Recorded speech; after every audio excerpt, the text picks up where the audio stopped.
السلام عليكم ورحمه الله تعالى وبركاته. اليوم راني جبت هذاك الفلفل الصغير تاع الترقات كما قلت لكم هذاك النهار، نوريكم كيفاش نرقدوه.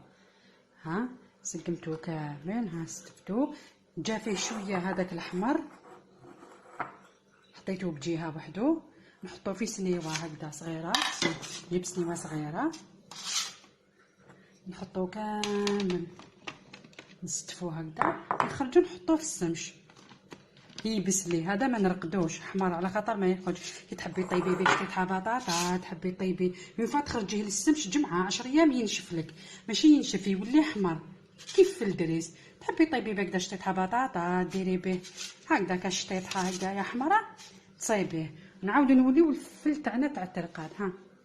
ها وليك صغير ستو ينباع واقيلا 12000 ولا 13000 ساعه وتصيبو اوكازيون هكذا شويه رخيص. هذا هو تاع الترقاد.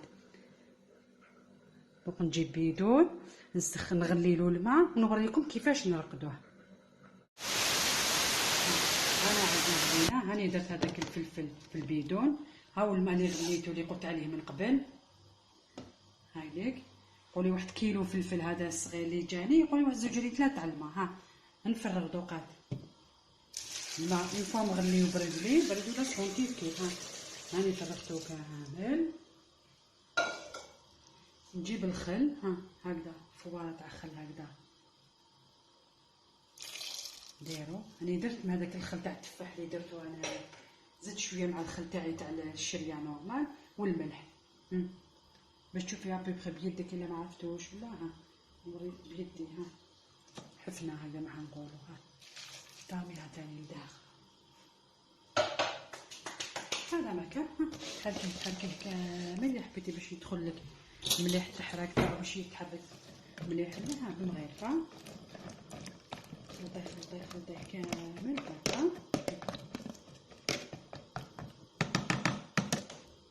جيبي الغليظه تاع البيدو تغطيه وحطيه تحت شميني اللي هو البوطاجي وستناه جمعه 10 ايام